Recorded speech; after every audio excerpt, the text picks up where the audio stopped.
Oh, are you excited? Are And we starting? we're Oh. live. It is Well, we're on Monday, time. January 4th, 2021, 5:01 p.m., and I seem to be missing from the screen. Yeah, it's just Um, me and the ghost of Steve Vladeck. yeah, I don't know why that happened. Uh, Steve is coming back. I'm trying to figure out how to bring myself back. So, Kate, why don't you talk for a little while I bring this myself always back on this screen? always goes well, where Kate is asked to spontaneously monologue.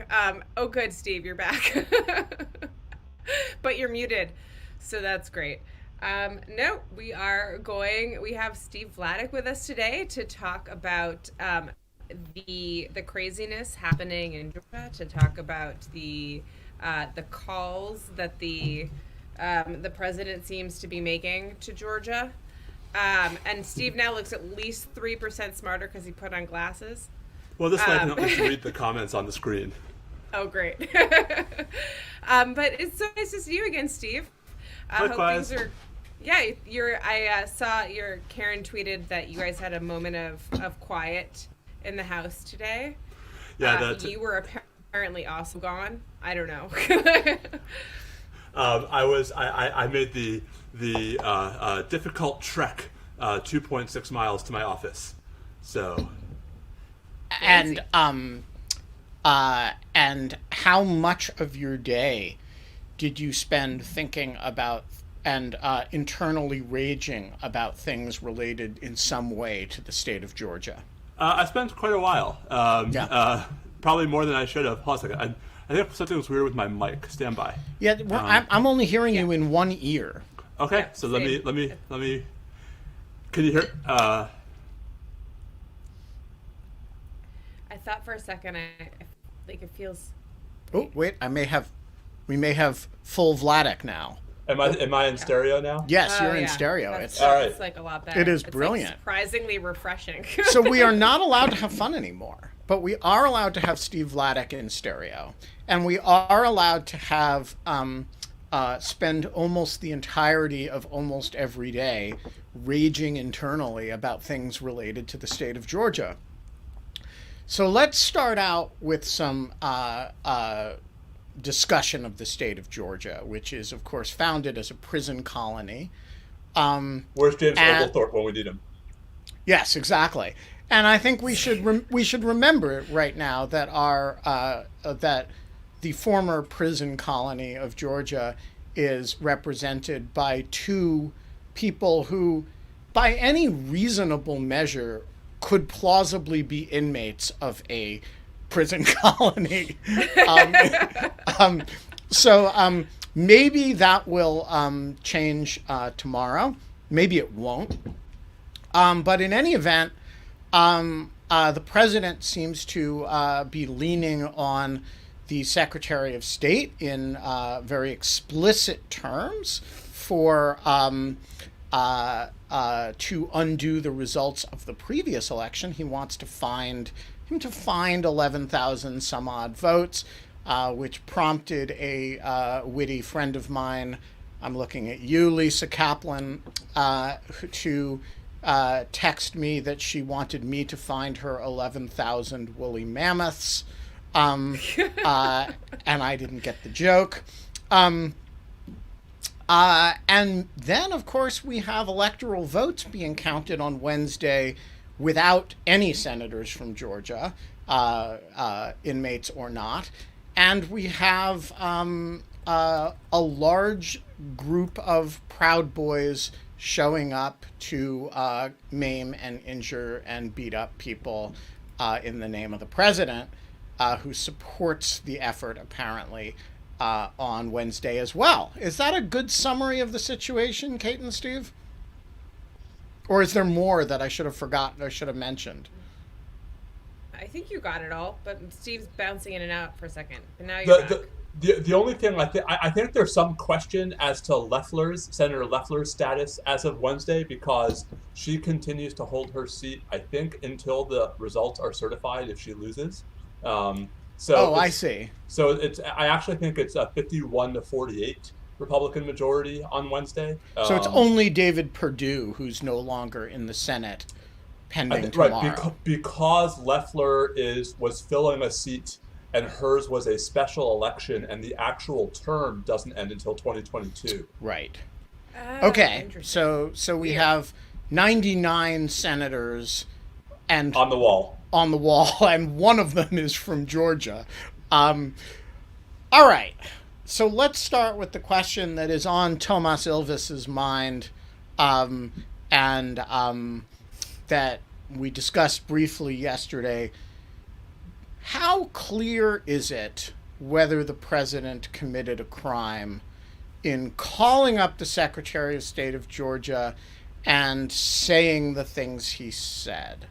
And if so, which type of crime? Yeah, are you thinking mostly Georgia statutes, mostly federal statutes? If you were thinking about it as a prosecutor, who would you want to be to bring it, and what kind of case would you be thinking about bringing?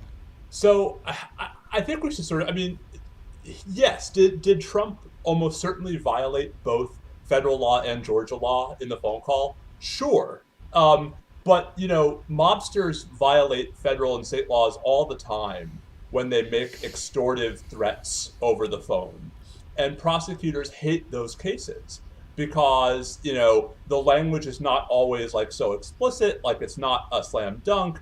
There's often like, well, I just meant that, he understood that what I meant was this and not that. So, I think this is a good case of if Trump were a private citizen, both state and federal prosecutors would be in agreement that what he did on the phone call was illegal, but also almost impossible to prosecute.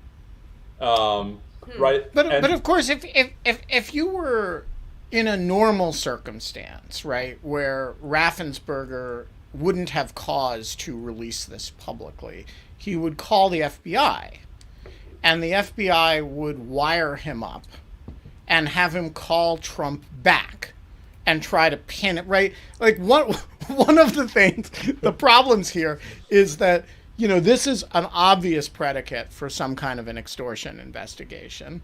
But you can't actually conduct the extortion investigation through the instrument of the Washington Post. And so when you're Raffensperger and you decide to go to the Washington Post instead of going to the FBI, you are deciding that this is not going to be criminally prosecuted. This is going to be a political issue. Well, yes and no. I mean, so let me say two things about that. The first is, of course, I mean, I think it was the Fulton County DA, right, released a statement this morning that, they're going to look into this and see if there were violations of Georgia law, which I think there were. But the second part of this is I really do think it's worth not sort of valorizing Raffensperger just yet. I mean... Oh, I didn't valorize him. I just observed he or somebody with access to it released it to the Washington Post, and I don't suspect it was the president. But my question is, like, why did he wait to release it, right? Like, that is to say, like, why... I mean, if the call is as bad as we think it is, right? If Raffensperger thought the call was as bad as we all think it is, why wait for Trump to lie about it publicly to release the audio as opposed to just releasing the audio straight away? And so I guess to back up a second, though, I really think, yes, there are obstacles. Because doesn't it become become much worse that he lied about it first? That he was given that he lied about it? Because we think Trump is honest? Okay, no, but, yeah, I mean, good point. Fair enough. I mean, it's like, are we surprised that Trump lied about the substance of a phone call? I mean, I guess what I'm trying to say, Ben and Kate, is like, to me, did Trump probably violate federal and state law in the phone call? Yes. The larger story here to me is not that he almost certainly won't be prosecuted for it. The larger story to me is that it underscores just how bankrupt the Hawley Cruz Mo Brooks-a-thon is, because Trump doesn't give two shits about fraud, right? He just wants to win. And that includes winning through illicit and unlawful means. And it's, the Hawleys and the Cruzes of the world who are legitimizing his completely inappropriate behavior by wrapping it in the sort of, the shroud of at least some kind of legal argument. Yeah, that's a very interesting point. Yeah. Like, it is actually like weird in the same way. This is a weird comparison, but having literally come up with it this second, I absolutely stand by it. in the same way that it is important to Putin to be elected, right, and to sort of go through some sort of charade forms of electoral legitimacy, right? He stepped down after his constitutional 2 terms were over, and he, even though nobody thinks that Russia is a constitutional republic in any meaningful sense, it is for some reason important to him to go through the motions of constitutional republicanism. And it is weirdly important to Ted Cruz and Josh Hawley as they engage in profoundly undemocratic actions to go, to have these arguments that are in the language of democracy. Whereas, actually, like, I would have more respect for them if they just said, I don't believe in this democracy shit. I went to Yale Law School and I clerked for the Chief Justice, and I'm steeped in that whole rule of law shit, but I don't believe in it anymore. Sic semper tyrannis. Yes, exactly, because I believe in the higher value of, Donald Trump and Carl Schmitt. Like, I could actually respect that in the way that I respect Carl Schmitt, right? He's a formidable mind. He's a, terrible person. But you respect the fact that he's... I think you should have led with that, but... Well, but a formidable mind is you don't underestimate him.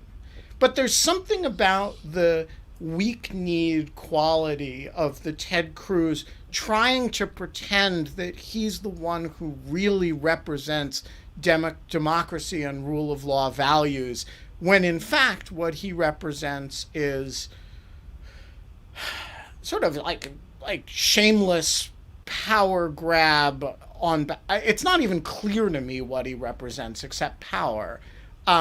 But it seems to be, for some reason, important to him that, he's not just that. Well, I think the reason's obvious. To me, this is a race. The 2024 Republican presidential primary has begun. And this is a mad dash among those who view themselves as the leading candidates to, seize upon all of what, to me at least, are the worst elements of the Trump base, right? The nationalistic, anti-democratic tendencies. And, I never thought I'd say good for Tom Cotton, but, good for Tom Cotton for actually not jumping on this train. Yes, and Chip Roy. Yeah, the Chip Roy statement's really, Chip Roy is local, right? I'm about 1 block from Chip Roy's district. And, the statement that he, I gather, spearheaded, right, from the 7 Republican House members, I take issue with parts of it. All of these statements, there's the obnoxious, assertion without substantiation that, of course, there were problems in the election. Right. I don't take the, of course, part of that statement. But, their insistence on actually being faithful to the constitutional principles they claim to, believe in, at least in this context, to me, is admirable, because it's clearly not what the base wants. And I have to say, at least to some degree, we'll know more Wednesday, but you have to say the same thing about Mitch McConnell, who has not said it publicly, but he has whipped privately in this is a terrible idea, this is the most important vote of our lives, and here is what I am going to do. Yeah, I hold McConnell responsible for a lot of where we are. I was just going to say, of course, a lot of this is because this entire milieu feels possible because of the type of politics that he has fostered in this party, and no question. And I want to say that the statement of the day, however, goes to Thomas Massey, the congressman from Kentucky. Have you seen this one? I have, but I think I can one-up you. Well, okay, let me give you this one, and then you one-up me.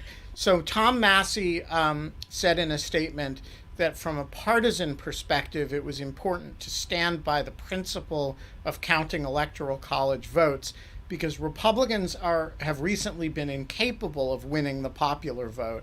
And so the only way to win is to win, states constituting 270 electoral votes. And that means you got to respect that when it happens. Which, if there's ever an example of a congressman reading the quiet part out loud, it's got to be that. Well, but that's in the Chip Roy statement. The Massey is one of the signers of the Roy statement, and it says, we Republicans should be especially mindful of efforts to undermine the role of the Electoral College, and that's part of, again, why I'm not so count me as not yet on the Mitch McConnell bandwagon, because he sees the long game. I am not on the Mitch McConnell bandwagon either, but I do want to. But I do want to, you needle it and drive the screwdriver in. I understand. But I do want to say that the long game is important here.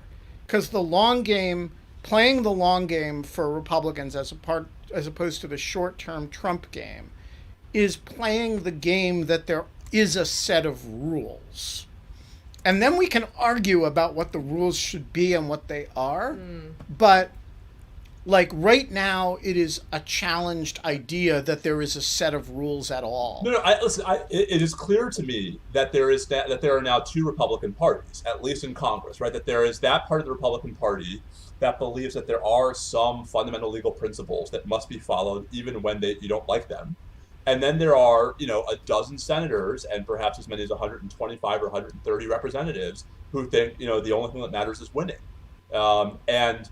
The interesting question to me is not what the final tallies are on Wednesday. The interesting question to me is, do those factions remain, come January 20th, or do the Republicans magically reunite in opposition to Biden? Let me just plus one that and then add really quickly the point that it's not just about that the only thing that matters is winning, because it's not just about the party winning. And I think in all of these cases it's about all of these, as you said, that the basic Republican primary has already started, and this is what you're seeing right now. This is about their entire brand campaign winning in the long term and putting your chips down in various places and trying to game this out. And I think that, I don't know, I think it's going to be I think that watching Trump leave office and what he ends up doing, just even in the next couple of months, is out of office, is going to be one of the most kind of fascinating moments for the GOP in a long time. And whether he's going no, but Kate, and whether he's going to make noise that he's going to run in 2024, or whether he's going to start supporting someone or be attract suitors, right, for his support. And he's going to be the Bachelor.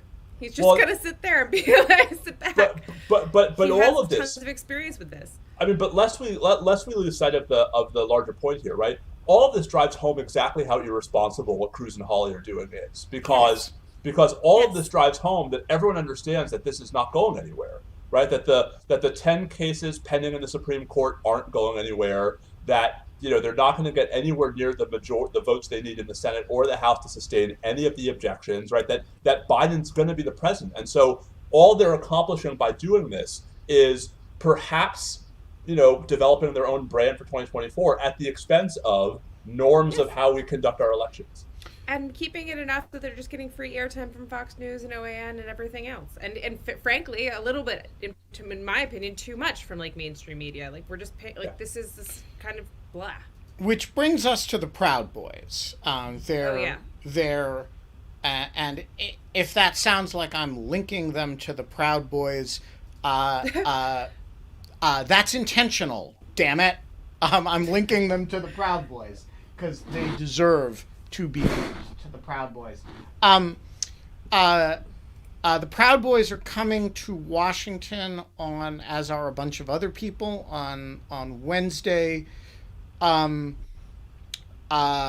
As best as I can tell, they seem to be a little bit less interested in black churches this time than they were last time. A little bit more interested in attacking federal buildings and maybe storming Congress itself.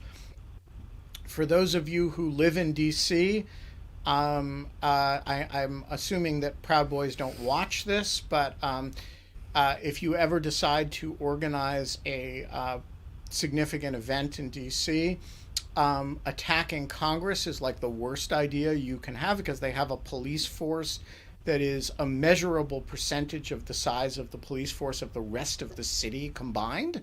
And they have movable barriers on every single vehicular access point. Yep. Yeah, they're like kind of good at this. Well, but they're also super Prepared empowered in their zone, which is very small, and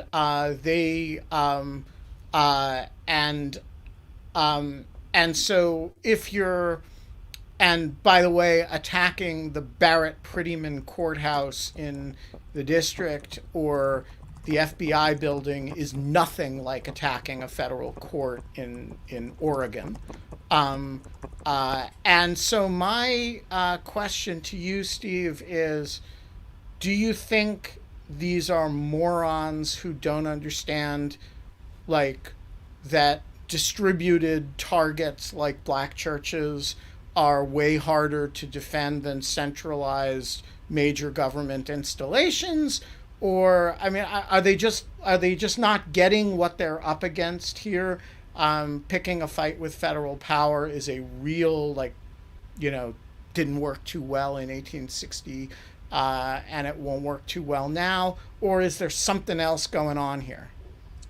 It worked. I mean, it worked pretty well in 1860, right? I mean, until 1863. But I mean, I was just gonna say until it until it didn't. I mean, I don't know. Sherman got the last laugh. I mean, listen. In Georgia, I want to add. I mean, go to the Angle in Pennsylvania and see how close they came. So I think again, it's hard to generalize because I think there are a couple of different groups of people here. I think there are folks who honestly don't care and who see themselves as martyrs. I mean, some of the stuff you see on social media is just downright horrifying. That like folks have, saying goodbye to their families, and if I don't come back, yada yada yada. And it's like, so I think there are folks who do understand and are willing to accept the consequences. I think that's probably a pretty small number of people. I think there are folks who don't understand what they're going. I think there are folks who assume that every federal law enforcement entity in DC is controlled by the president, and so therefore, of course, he would never, turn them against them. But I think they're going to be in for a pretty rude awakening on Wednesday. I mean, I saw a story that the acting Secretary Miller, is activating most of the DC National Guard. In an unarmed capacity to provide assistance to the DC police away from the Capitol, which I think is a perfectly, to my mind, a perfectly appropriate measure at this stage. So, I have no problem with people assembling and peacefully protesting wherever the heck they want, but if they want this to turn violent, there's a reason why the Second Amendment is an anachronism. Yeah. Well, yeah, but okay, so the closest analogy I would come up with to how they're going about organizing this is actually Charlottesville. And I think that ended up being handled primarily in combination with the city of Charlottesville and it was the Charlottesville police. And the Charlottesville police, and it was also with like in working with UVA, and I don't think the state really stepped in at all. In fact, controversially did not. And then I if I remember correctly, the numbers of the people who showed up to actually protest in support of the white supremacy, KKK, neo-Nazi, Antifa, or against anti-Antifa, there was those numbers were relatively small in comparison to really small, really small, like a couple hundred. I imagine, and maybe I will be interested, but I imagine that it's going to be something similar now.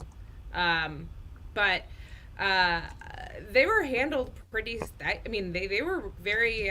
They were pretty. I thought that the Charlottesville police did a remarkable job overall in keeping that from turning. Somebody got killed.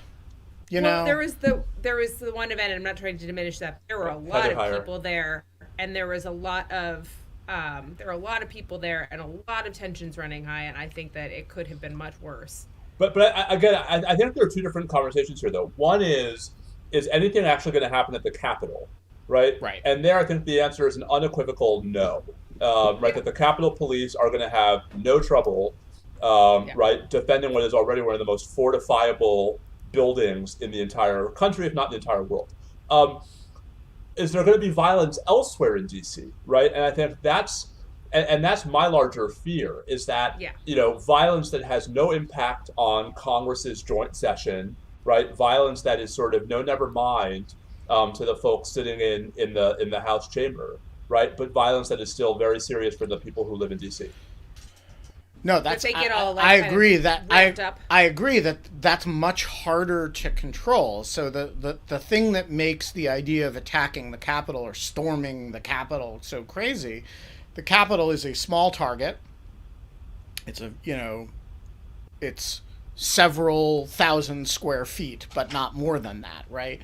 And the total force available is very large relative to the footprint that you're trying to control. The weaponry is also substantial, right? The Capitol Police is heavily armed. The demonstrators will be, at most, lightly armed and illegally armed to the extent that they bring guns. You can't bring guns into DC. There's a huge discussion on Parler about how to do that. And look, I'm not any of your lawyers for Proud Boys who want to bring guns in DC. Don't fucking try it. There's a lot of cases, and they all go in the same direction. If you're caught with a gun in DC, you're going to be prosecuted, and there may even still be some mandatory minimums associated with it. You're going to do time if you bring a gun into DC. The boiled celery rule. Can you bring a gun into DC? Yes.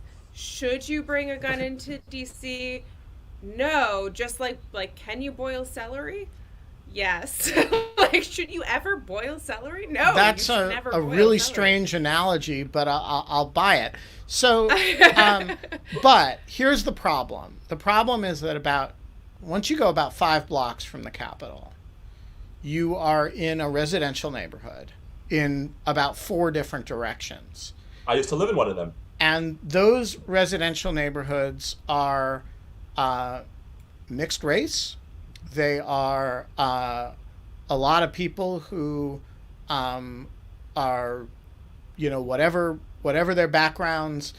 DC is a 90+% Democratic town. It is not a town that is receptive to this. There won't be, shall we say, indigenous support for the protesters.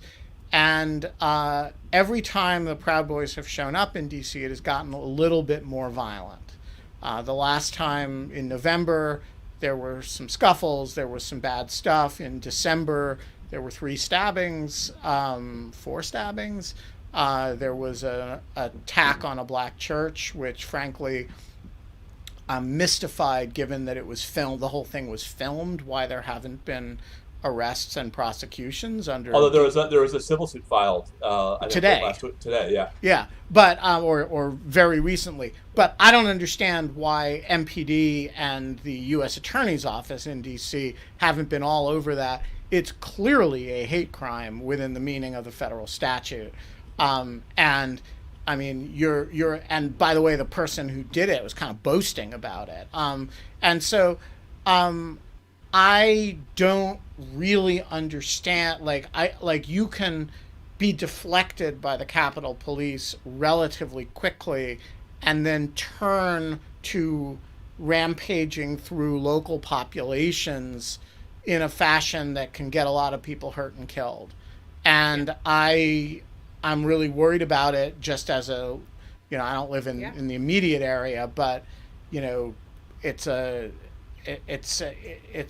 a non-trivial concern in a way that I don't really know what you do about in advance except urge everybody to stay indoors. As Mayor Bowser is, right? And point cameras out your window, at the street, like film everything that's going on outside, make sure people know that everything they're doing is being filmed. I mean, she ought to consider imposing a curfew. Right? I mean, for the evening. For the evening, right? I just the First Amendment, right, is an obstacle to too much preemptive suppression of protest, even protest that we know is going to turn violent. But I think it's important to sort of differentiate between the violence that I do think we're going to see in D.C. on Wednesday and the joint session, because I think those two things are going to end up having nothing to do with each other. And for all those who think that like somehow the Proud Boys are going to be able to disrupt the joint session, I think they've got another thing coming. Right. I totally agree. But they're going to be here. Yes. And they're going to be pissed off because they can't enjoy, right? And so what's local to them? Local gay people and local black people. And that's what I'm worried about, honestly. Yeah. Rightly so and understandably. And, the mayor, so from a legal authority standpoint, right, the mayor doesn't control the DC National Guard, but she does have the authority under something called EMAC, the Emergency Management Assistance Compact, to request help from nearby state National Guards. So if they really do end up needing additional manpower, if the federal government's not willing to provide it, Mayor Bowser can call, the Maryland and Virginia governors and ask for assistance, and they can provide it without federal approval. The one other thing is, there's that, and I know that this happened last time, it was like underreported in my opinion, but Airbnb went through all of the listings during Charlottesville and in the days leading up to Charlottesville and dehomed everyone who had made a group reservation like far in advance, who had listed who was going to be staying in it, and they did research on all, they ran background checks on all the names and then dehomed a bunch of people and canceled the reservations. That is maybe something I would not be shocked to hear that Airbnb is doing something like that again, or that hotels, I don't know that hotels will go so far as to do that, but like... I thought one of the hotels that the Proud Boys usually use is actually closed for the week. Yes, so this is actually, frankly, a significant victory for Antifa, as best as I can tell. There was pressure on the Hotel Harrington. The Hotel Harrington is a weird old DC hotel dive. It's literally across the street from the FBI building. It's a kind of weird cheap hotel that has survived in the area of DC where there are only fancy hotels. It's got a bar in the ground floor of it called Harry's Bar, and the Proud Boys kind of took over the hotel in December. And took over the bar, and one of the stabbings that happened was immediately outside that. And to the activists' credit, they just put pressure on the hotel to shut down, and the hotel shut down, announced that it was shutting down for the week, and a lot of people's reservations got canceled, and that might actually make a difference, at least in the ability of people to congregate all in the same place. So that's, and for them to stay the night. Yeah. Right. I mean, maybe they'll show up and go home. Disperse. Yeah, and then they disperse again. Like maybe it will be better. But so let's talk about what's going to happen, Steve, inside the building on Wednesday. My read of the rules is that there's actually no way that anything can happen other than the objections are registered, the chambers split for a debate. They have maximum of 2-hour debate 5 times, right? If you have five challenges to 5 states, you get 2 hours of debate on each state, and so you have a big, long, boring break 5 times where Ted Cruz gets to speak for 5 minutes, and that's granted painful for the country, but we blame your state and you in particular for that, since you're wearing that hat.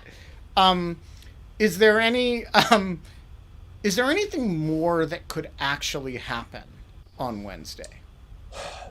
No. let's try to put one conspiracy theory to bed, right? So the notion that Mike Pence, as president of the Senate, could get up there and just throw out electoral votes unilaterally is something we should all just accept is not in the cards. Now, folks are going to say, well, it's not in the rules, but since when have these people followed the rules? It's actually not even possible under Senate procedure because he can be overruled. As the presiding officer of the Senate, everything he does is subject to a majority vote by the Senate. And so, unless he's breaking a tie, his actions are not conclusive as to anything. And so, so he can humiliate himself. He can humiliate himself, but then, speaking of, forget McConnell, right? I think there's no question that there are at least 2 Republican senators who are not going to abide any nonsense. Romney and Sass foremost among them, but I suspect the list is much longer than 2. And that's all it's going to take because 2 Republican senators forms a majority with the Democrats to block any stunts that Pence might try to pull from the chair. So, yeah, I think the worst thing that can happen on Wednesday is just, Ted Cruz and Josh Hawley dragging this out for upwards of 10 to 12 hours that, no one needs. But at the end of the day, the result's going to be the same.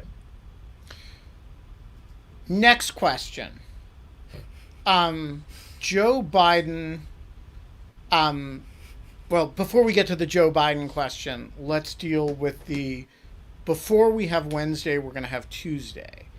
Tuesday is going to be presumably either a comfortable Republican win in Georgia on both, which is what I think most people in their hearts expect, or a super close race that either side could win. Right? It's not going to be a blowout Democratic win that will know in a solid way on Tuesday night. That's just not the way Georgia works. But we could have yet another red mirage, right? Where the returns that are reported earlier on Tuesday are very favorable to Perdue and Loeffler, and then they slide back toward Ossoff and Warnock, going into Wednesday and Thursday. So just remind me, they're counting all of those on the same. They have not. There's been what? We're rerunning the exact catastrophe that happened 2 months ago. This is we've learned nothing. Wow. So, well, except we've learned one really important thing, which is that I think we can. I'm not a Raffensperger valorizer, but I think we can have confidence that the Secretary of State of Georgia will play it straight. Yes. No. He will play it straight. Will right-wing media picking up on early results play it straight? Certainly less not. Confident. Right. Certainly not. Right. No, I think we can be confident of that too. It will not. So here's my question: how does Tuesday influence Wednesday? Mm-hmm. Yeah. I think very little, with one exception, right? In the very, very small probability that it is clear by Wednesday morning that Ossoff and Warnock are both going to win. I actually think that might shift how some of the Republicans act on Wednesday, knowing that they're only going to be in the majority in the Senate for a handful of hours. Right? They'll be in the majority long enough for Wednesday because Georgia, Raffensperger won't certify the results of the Senate election in time to seat Ossoff and Warnock on Wednesday.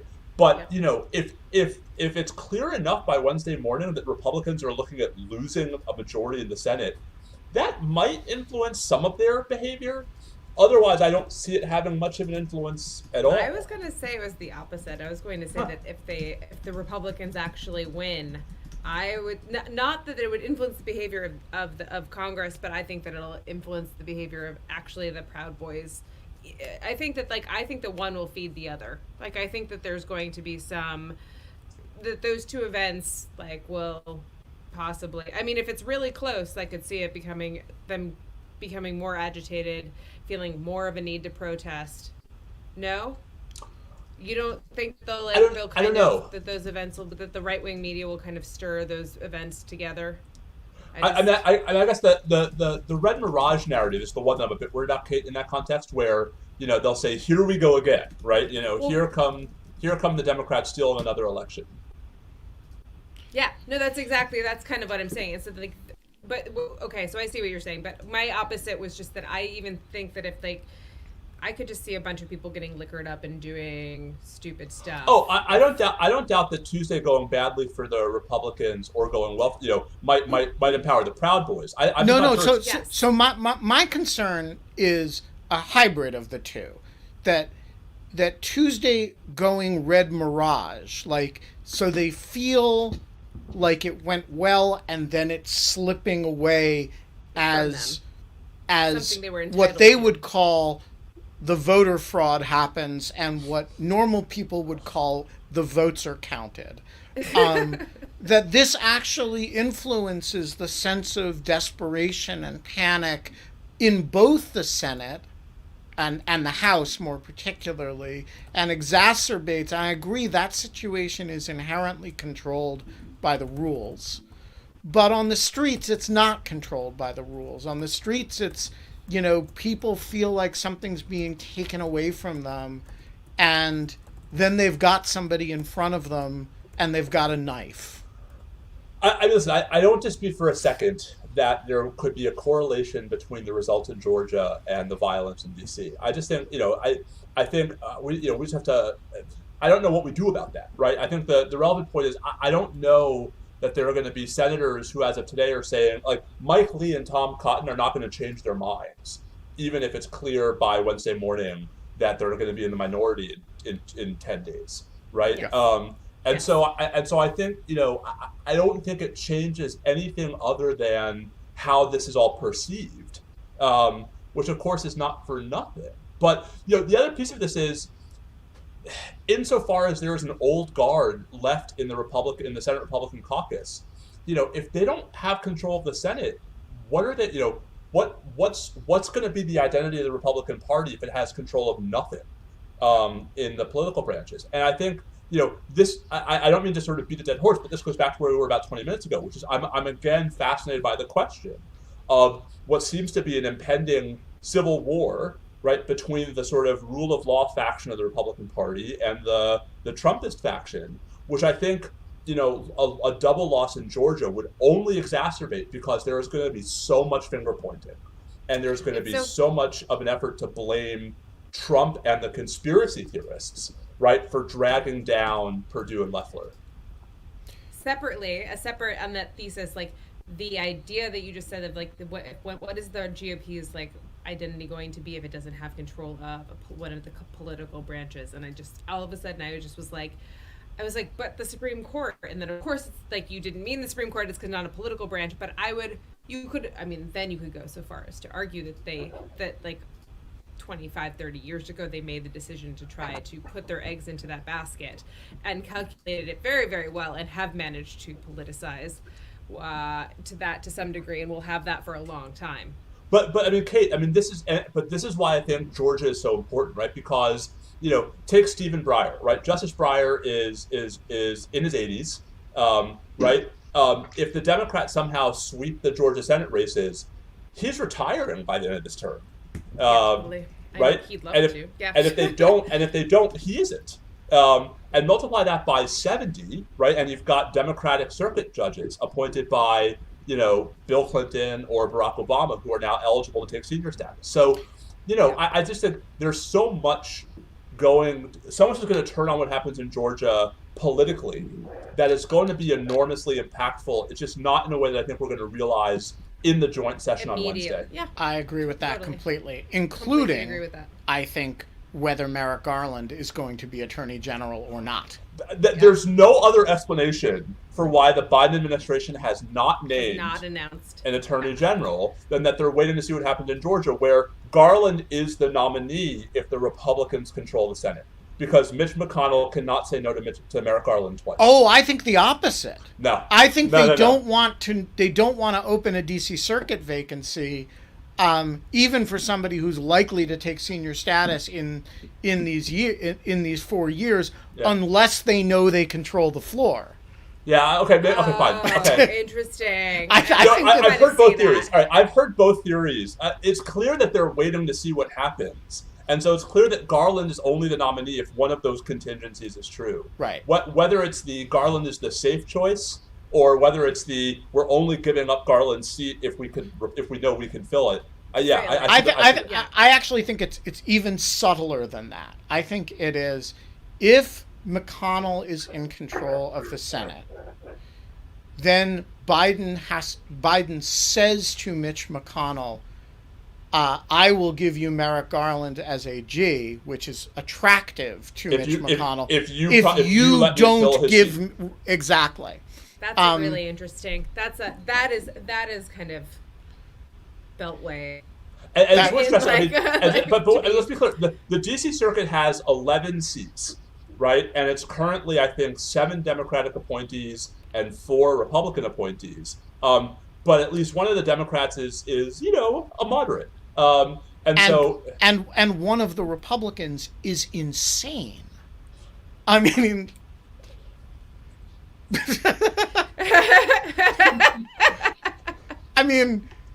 like, it's a. Where did Steve go? Steve is There's a Muppet. Steve is living by the rule that if you don't have anything nice to say, hide in your hoodie. I was also I'm just trying to figure out which one. But anyway, finish the thought. Oh, you know who I'm talking about, Steve. I do. Naomi Ray. Well, I could think of another one, but that's okay.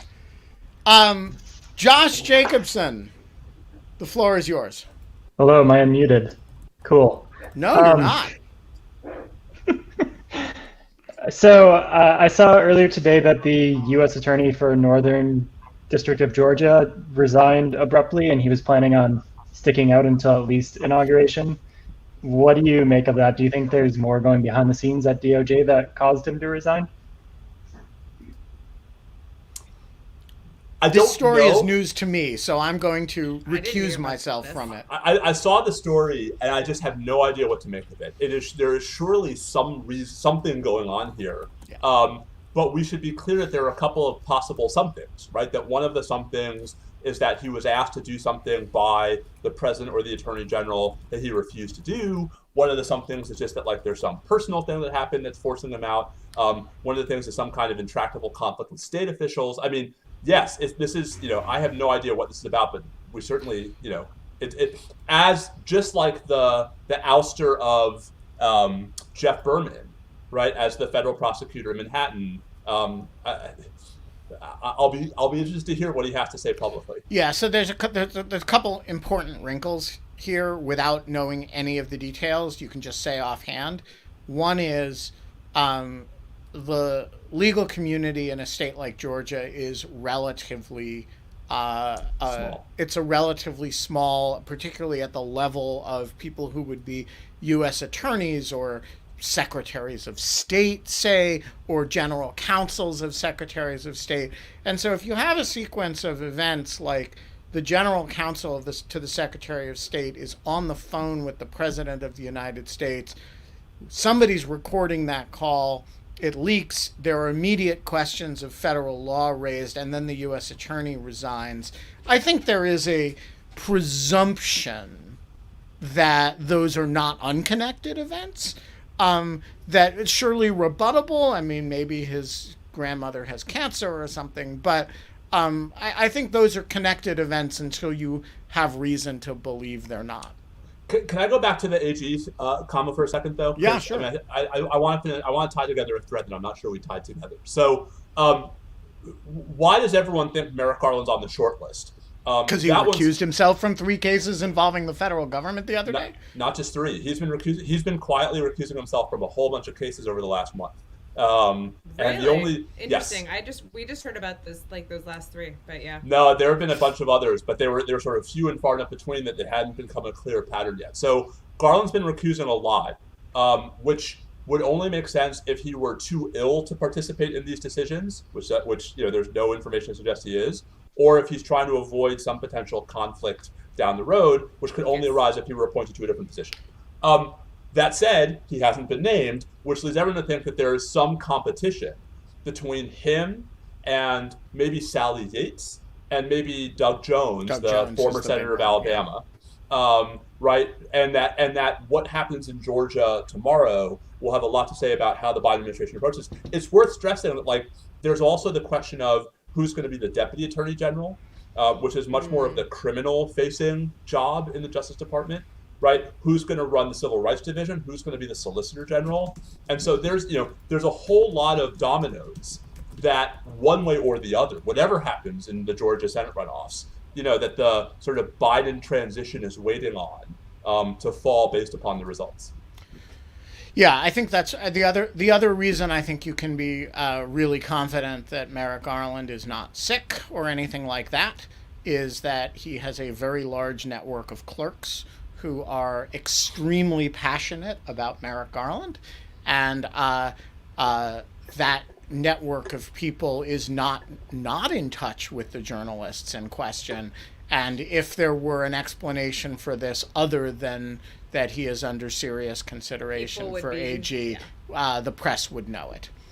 Yeah. Anya, the floor is yours, but I can't bring you on screen. You're audible but not visible. Okay, well, as long as you can hear me, that's all that matters. We can hear you. So my question, and they're kind of related, and they both stem from the fact that I'm not a lawyer, so I don't know any lawyerly things. But I'm not a lawyer either. But, given the call with the Ukraine, 18 months ago, call with Georgia on Saturday, seems very likely that there are other calls that have happened, right? Particularly with other states. Think dozens or hundreds. Yeah, and so the thing that occurred to me, and I listened to the entire thing, was actually the involvement of the lawyer. I'm blanking on her name, but she seemed to sort of spout even a bunch of these conspiracy theories. And so I'm sort of wondering, because she's a lawyer and she's his counsel, and there was a discussion around, it's maybe a settlement talk or whatever, like how difficult is it going to be to try and discover some of these? Particularly, I suppose, in states without that require two-party consent on that. So, like, how do you go about trying to uncover these if some sort of investigation was brought? And then, the kind of part B to that is, like, how do you actually go after a lawyer that seems to maybe not be acting in a appropriate fashion? Such a great question. And so many components of the answer to it. Yes, I was just going to say, some of them Steve, are professional responsibility questions, like some of them are state bar. Steve, get us started. Kate, jump in, and I have thoughts on this as well. Where to start? So let's start with so on the phone call part. First of all, it's possible the Georgia call was unique, at least in this context, because, through a weird quirk, or maybe not so weird given who the states voted for, the secretaries of all of the other states that are under any kind of contest or dispute are Democrats. And so Trump may not have felt as comfortable calling Katie Hobbs, for example, the Secretary of State of Arizona, and making the same demands. The record of the call is theoretically, I guess, subject to FOIA. But it would be very hard to get over the privilege assertions that the White House would certainly make if the recording weren't already public, right? And so, sort of a FOIA request for other phone calls, I think would be, not frivolous, but the White House isn't covered by FOIA, though. No, but if there are other people, maybe the Georgia state government. I was just going to say right, the Georgia. I wasn't thinking you would. If each of these state governments have open government laws, right? And so if there are tapes in the possession of, the Arizona Secretary of State, the governor of Wisconsin, et cetera. To the question of Cleta Mitchell, so there is some debate about exactly what her role is in this story, and apparently there is some dispute as to whether her law firm even knew what exactly she was doing with regard to the Trump campaign and this litigation. So, I don't want to jump ahead of what might be, some sort of as yet unclear dispute even between her and her employer as to what she was doing. I will say that there is a much larger conversation that this just re-tees up about professional ethics for lawyers. Judge Boasberg, and Ben, just to go back, my quote from the day was going to be from the Boasberg opinion in throwing out the Wisconsin lawsuit against Mike Pence. Right? Boasberg is the first judge I'm aware of who specifically suggests at the end of an opinion that he's going to ask the lawyers to show cause why they shouldn't face professional sanctions. Yeah. Right? That's great. And so I think, Cleta Mitchell aside, I do think that there's a broader conversation to be had about whether it is appropriate for lawyers of any employment in any capacity to be facilitating these kinds of anti-democratic measures. State bars, anti-democratic measures based on false information. Yes. There is a professional obligation not to lie to the tribunal. And these... Well, but there's no tribunal here. Well, there is in the case of Judge Boasberg. Right. Okay. So the Boasberg lawsuit. I mean, the reason why Boasberg is rightly, I think, pissed, right, is because that lawsuit was actually physically impossible. Right. They sued the Electoral College. They were trying to serve the Electoral College. I think there is a weakness in the board they imagine the Electoral College like it's like Yale College or something. The board of rectors and board of trustees of the Electoral College. So I guess let me say two things which are going to sound inconsistent with each other. And Anya, I mean, this is going to sound especially maddening, I think, to a non-lawyer. I think many of these lawyers are shirking their professional ethical obligations in many of their actions in these cases. Almost no state bar is going to agree with me. Because for better or for worse, state bars are incredibly generous when it comes to tolerating abusive, vexatious and even frivolous litigation. Don't sleep with your client. Right. Don't spend their their money. Don't put money in the same account as your client. Yeah. And don't never take your client's and money. don't get convicted of a crime. Right. Anything else, the bar is gonna meh. I was involved in a case once as a reporter. I'm literally not making this up. Of a woman who was who had a client for whom she had a habeas case in Virginia. She defaulted the case. She didn't file it on time and thereby caused this man who had a 40-year prison sentence to lose his ability to challenge the sentence. And he wrote her a very moving letter that I got my hands on from prison saying, hey, what the fuck did you do with my case? And she wrote him back a letter that said, it wasn't my fault. It was an act of God. And so you need to ask yourself, why does God want me to spend all this time in prison? Because God has some purpose for you, because it was in prison. And the bar did not disbar her. I followed that case for years, waiting for Andrea Long of Richmond, Virginia, to be disbarred. She is still a member in good standing of the Virginia bar, at least as far as I know. But just before we leave this thread, though, so I do think there's a much longer conversation about bar ethics reforms.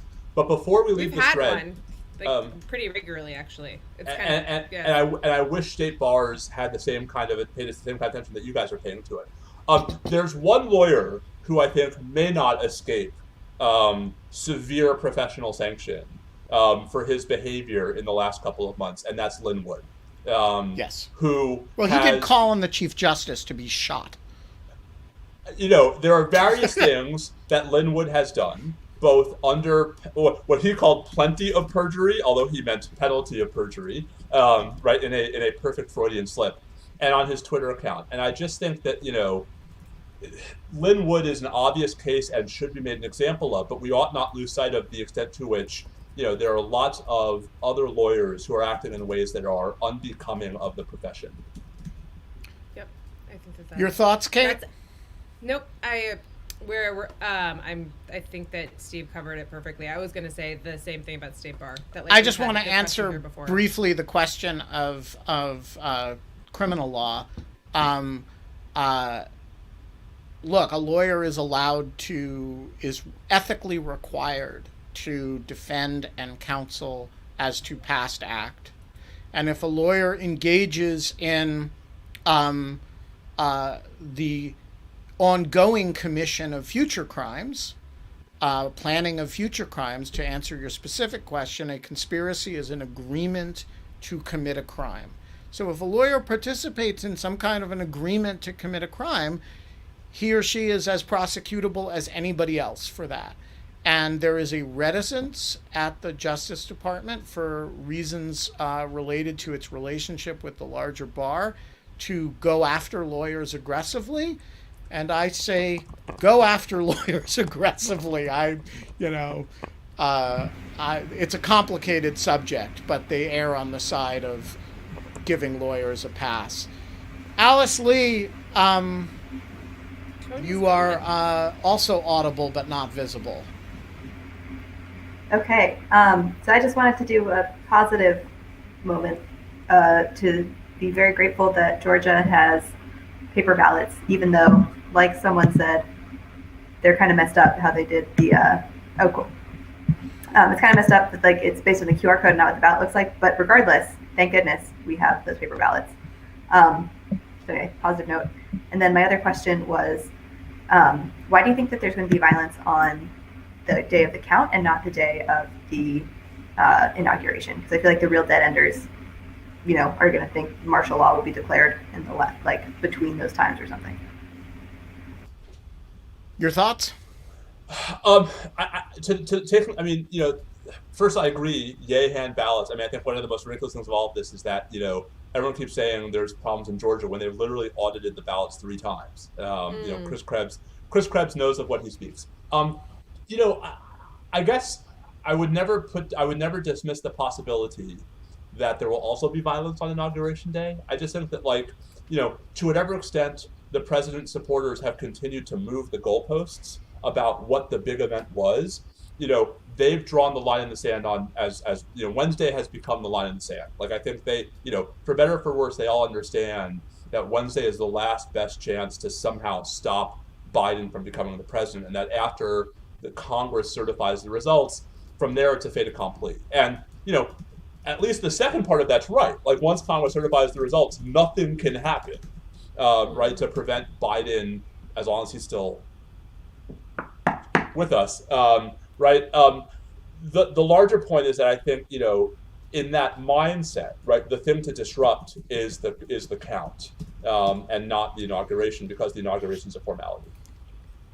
Yeah, I would just add to that the big reason to be concerned about violence on Wednesday and not the 20th is that there's been a call for major mobilization on Wednesday. Which doesn't mean that they won't also decide to make a call for something on the 20th. Right. Although Trump is saying he's going to have a rally on the 20th, right? So maybe they'll all go to the rally. Maybe they'll go there. Maybe from your mouth to God's ears. Steve Vladeck, thanks so much for joining us. This was awesome. We ran out of time, but we had keyed up and talked about having you talk about your new podcast. Maybe we should just get both you and Karen on to do that. We need to hear about the podcast. Can you give everyone just one more place that they can find Steve Vladeck besides their television, their Twitter feed, and In Lieu of Fun?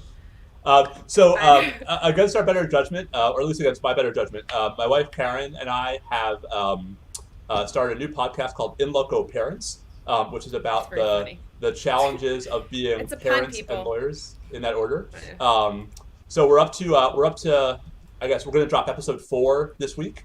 We've had 3 episodes so far. You can find it at In Loco Parents on Twitter, at In Loco Parents Pod on Instagram, and In Loco Parents on any of your favorite podcast streaming platforms, except I guess Crowdcast.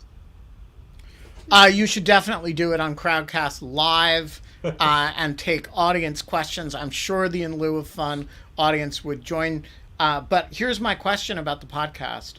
Does Karen troll you relentlessly through the entire thing, or is there some other conceit to the... There is a separate... my proposed name for the podcast was Why Steve is Wrong.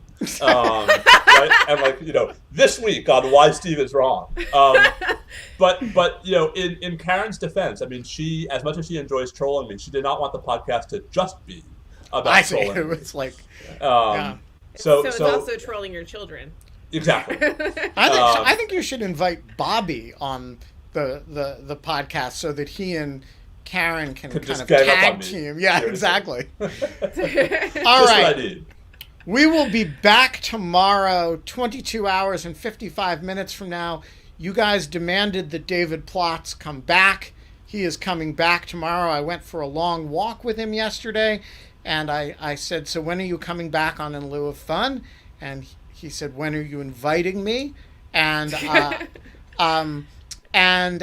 so he's coming back on Tuesday. Wednesday, we're going to have riots in the streets. We will live stream those for you. We're going to have a new president formally elected, or he's actually already been formally elected, but the votes will be counted. That's all going to start 22 hours and 54 minutes from now. And until then, we don't have fun anymore, but we do have the state of Georgia to keep it real. See you all tomorrow. Thanks, Steve. Thanks, guys. Bye, Steve. Bye.